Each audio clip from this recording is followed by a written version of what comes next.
7 महीने से 1 साल की वेटिंग है। सरप्राइज विजिट्स होते हैं मिनिस्ट्री की तरफ से, तो उनको अपने टोस पे रहना पड़ता है। 2.5 साल toddlers 2.75% prices are reduced. They take care of the nutritional part. Dietitians plan करते हैं। दोनों में से अगर कोई एक भी घर पे है तो you are not eligible. Canada में कितने टाइप के डे केयर सिस्टम होते हैं? बच्चों को एज के अकॉर्डिंग कैसे ग्रुप्स में बांटा जाता है? हर ग्रुप में मैक्सिमम कितने बच्चे हो सकते हैं? एडल्ट टू इन्फेंट रेशो क्या होना चाहिए? क्या टाइमिंग्स है? फीस क्या है? क्या पूरा पेमेंट हमें खुद करना पड़ता है या गवर्नमेंट उसमें कुछ कंट्रीब्यूट करती है? जल्दी डे केयर सिस्टम पाने के लिए क्या टिप्स एंड ट्रिक्स हैं? ये सब डिस्कस करेंगे। चलो।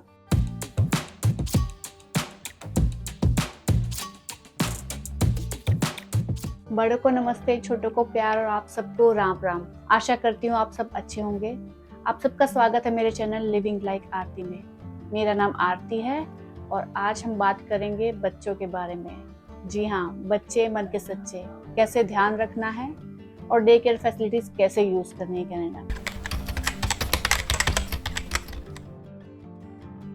Day care, child care, pre school, क्रैच, ये सारी टर्म्स हम इंटरचेंजेबली यूज करते हैं इन सब फैसिलिटीज के लिए जिसको हम आज डिस्कस करने वाले हैं। हमारे बच्चों का टेक केयर, उनकी हेल्थ एंड सेफ्टी इंश्योर करना, ये सब इसके अंदर आता है, जिसे इन जनरल हम लोग चाइल्ड डे केयर बोलते हैं।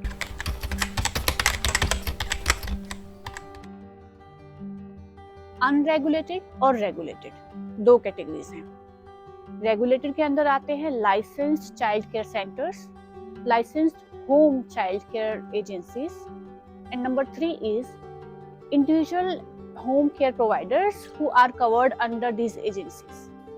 Unregulated में आते हैं nannies, family members जो टेक केयर करते हैं हमारे बच्चों का हमारी एब्सेंस में, बेबी सिटर्स। पर्सनली मेरी रिकमेंडेशन पूछे तो regulated ones are the better ones. क्यों? नंबर 1, सरप्राइज विजिट्स होते हैं मिनिस्ट्री की तरफ से, तो उनको अपने टोस पे रहना पड़ता है। नंबर 2, बहुत सारे स्ट्रिंजेंट लॉज और रेगुलेशंस है जो उनको हमेशा फॉलो करने पड़ते हैं, इसलिए they are far better than the private service providers और who are not regulated. Coming up next, division of groups according to age. 0 से 1.5 साल के बच्चे इन्फेंट ग्रुप में, 1.5 साल से 2.5 साल टॉडलर्स और 2.5 से 6 साल प्री स्कूलर्स। जितने छोटे बच्चे उतना छोटा ग्रुप, मतलब infant maximum 10 children in one group, toddlers 15 and preschoolers 24। Adult to infant ratio की बात करेंगे तो 1:3 फॉर इन्फेंट, मतलब 3 इन्फेंट बच्चों के साथ 1 इंस्ट्रक्टर। ऐसे ही टॉडलर्स के लिए 1:5 एंड प्री स्कूलर्स के लिए 1:8। बाकी ग्रुप्स की इंफॉर्मेशन आपकी स्क्रीन पे है। कनाडा फ्री स्कूलिंग के लिए फेमस है, पर क्या डे केयर भी फ्री है? सैडली नो, डे केयर महंगा है और उसको एड्रेस करने के लिए गवर्नमेंट ने यहाँ पे एक प्लान इंप्लीमेंट किया है जिसके अकॉर्डिंग 2026 तक पर डे $10 प्राइजेस होने चाहिए। उसको टारगेट करते हुए क्वार्टरली और yearly government is implementing reductions और आज की डेट में 52.75% प्राइजेस आर रिड्यूस्ड। चलिए देखते हैं डिटेल्ड सेग्रीगेशन ऑफ प्राइसेस। 1 जनवरी 2025 से डेटा कुछ ऐसे है।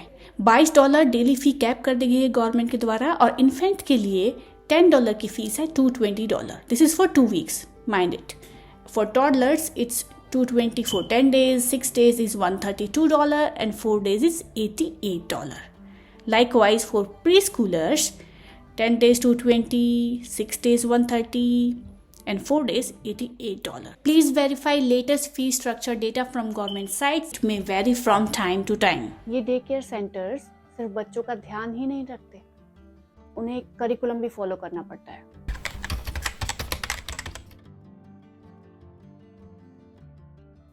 पूरा सिलेबस होता है, cognitive, gross motor skills, fine motor skills सब डेवलप करनी पड़ती हैं।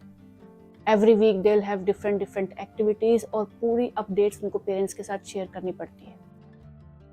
फोटोज भी शेयर करनी पड़ती हैं, बच्चे क्या एक्टिविटीज कर रहे हैं। हर एक सेंटर का डिफरेंट रूल्स होता है, कुछ लिमिट्स होती हैं। कुछ सेंटर्स एक वीक में 3 फोटो शेयर करते हैं और डेली अपडेट्स प्रोवाइड करते हैं।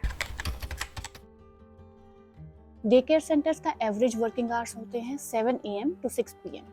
इस टाइम ड्यूरेशन में आप अपने बच्चे को किसी भी टाइम ड्रॉप कर सकते हो और पिक कर सकते हो, बट रिकमेंडेड होता है आप 9 AM से पहले अपने बच्चे को ड्रॉप करो ताकि उसका रूटीन बना रहे। और प्लीज़ इंश्योर 6 PM से पहले पिक कर लीजिए। 5-10 मिनट्स चल जाता है, बट अगर आप फ्रिक्वेंटली लेट पिक कर रहे हो तो you may lose your seat there.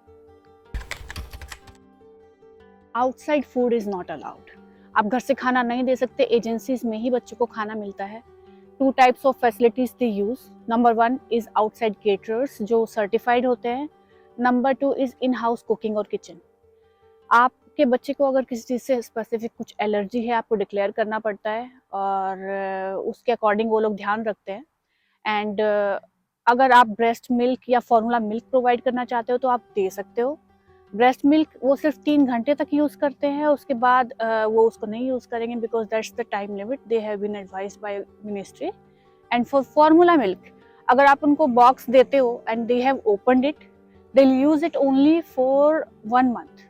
उसके बाद उसकी अगर एक्सपायरी डेट भी बाकी है तो they can not use it. आप घर पे यूज कर सकते हो उसको। 3 to 4 टाइम्स बच्चों को मील प्रोवाइड किया जाता है and I feel that is sufficient. They take care of the nutritional part, dietitians plan करते हैं, so we are good here. जब से कैनेडियन गवर्नमेंट ने प्राइस रिडक्शन का प्लान बनाया है, तब से डे केयर्स पे प्रेशर और भी बढ़ गया है क्योंकि डिमांड बढ़ गई है और सेंटर्स लिमिटेड है। इसलिए जब भी आपको रियलाइजेशन हो आपको डे केयर की ज़रूरत है, आप तुरंत गूगल पे सर्च कीजिए best day care centres near me. आपको जो लिस्ट मिलेगी उनमें इंडिविजुअल सेंटर्स की साइट पे जाके ईमेल आईडी निकालिए, कॉन्टैक्ट नंबर निकालिए और सबको इंडिविजुअल ईमेल ड्रॉप कीजिए that you are interested in their day care centre. आपके ईमेल रिसीविंग होने के बाद आप कॉन्टैक्ट नंबर पे कॉल कीजिए और इंश्योर कीजिए कि आपका ईमेल रिसीव हुआ है and take an appointment to visit the facility. ये बहुत ज़रूरी है। आप अगर जाएंगे नहीं तो सेंटर्स को ये पता नहीं चलेगा that you are really interested. और एक चीज़ मैं यहाँ ज़रूर बोलना चाहूँगी, समटाइम्स हम सोचते हैं हमने मेन कंपनी साइट पे जाके इंक्वायरी की है, we have registered, that means we have registered for all the centres.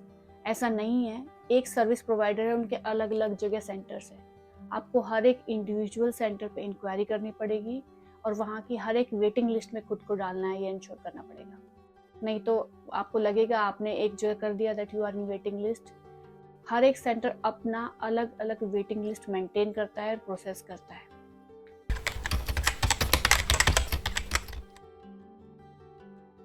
अब ये सब्सिडी किस भला का नाम है? गवर्नमेंट हेल्प करती है डे केयर के एक्सपेंसेस बेयर करने के लिए, बट उसकी 2 कंडीशन है। पहली कंडीशन ये है कि दोनों पेरेंट या तो जॉब करते हैं या फिर स्टडी करते हैं, या फिर एक पेरेंट जॉब करता है और स्टडी करता है। आप दोनों में से अगर कोई एक भी घर पे है तो you are not eligible for subsidy. फिर आप खुद ही अपने बच्चे का ध्यान रख सकते हैं ना। एंड दूसरी कंडीशन, आपकी income. They have decided some income criteria to provide you subsidy. हर एक प्रोविंस का एक कैलकुलेटर होता है that gives you an estimate कि आप एलिजिबल हो या नहीं। एक ओंटारियो के लिए मैं लिंक डिस्क्रिप्शन में दे दूंगी, आप चेक कर सकते हैं आपका इनकम डाल के कि whether you are eligible for subsidy और not. But with subsidy there is a thing, there is a waiting list for that too. आपको डे केयर में सीट के लिए वेटिंग लिस्ट है, आपको सब्सिडी पाने के लिए भी वेटिंग लिस्ट है। उसके लिए भी आपको जल्दी से जल्दी खुद को रजिस्टर करना चाहिए। ओंटारियो के लिए link for the site to apply for subsidy I will give in the description, and other provinces also, if you will search you will easily find the link for applying for subsidy. कोई आया है घर पे, tip share करना चाह रहा है, उसको चांस देंगे? चलिए बुला लो, आ जाओ। ओह इट्स पेपा, बोलो।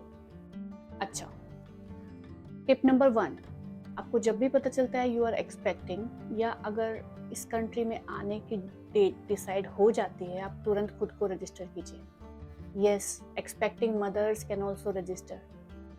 7 महीने से 1 साल की वेटिंग है। लोग पता चलता है प्रेगनेंसी है तभी रजिस्टर कर देते हैं, तो कहाँ चांस है बाद में बेबी होने के बाद? तुरंत रजिस्टर करो। जॉर्ज कहता है जब आप ऑनलाइन रजिस्टर कर लो, ओवर द फोन रजिस्टर कर लो, उसके बाद ज़रूर सेंटर को विजिट कीजिए, फैसिलिटी देखिए और अपना इंटरेस्ट दिखाइए, आप जेन्युइनली इंटरेस्टेड हो। और आप रेफरेंस के लिए आपका वेट लिस्ट नंबर पूछ लीजिए। कुछ सेंटर्स बताते हैं, कुछ हेजिटेट करते हैं, बट अगर बार बार पूछोगे तो they will definitely tell you. और फ्यूचर रेफरेंस के लिए आप उनको ये बता भी सकते हो। ओके, दोनों भाई बहन कह रहे हैं कि जब भी स्कूल सेशन स्टार्ट होने वाला हो उससे पहले भी अपनी वेट लिस्ट जरूर चेक करो, क्योंकि कुछ बच्चे स्कूल जाते हैं, कुछ का एज ग्रुप चेंज होता है, तो कई बार सीट्स क्रिएट होती हैं। आप अगर उस टाइम पे इंक्वायरी करोगे, देयर आर चांसेस कि आपको सीट जल्दी मिल जाए और आपका इंटरेस्ट देख के डे केयर सेंटर वाले आपको जल्दी ऑफर कर दें। है ना बढ़िया टिप्स। आशा करती हूँ आपको ये वीडियो इन्फॉर्मेटिव लगा होगा और ये जानकारी आपको कुछ काम आएगी।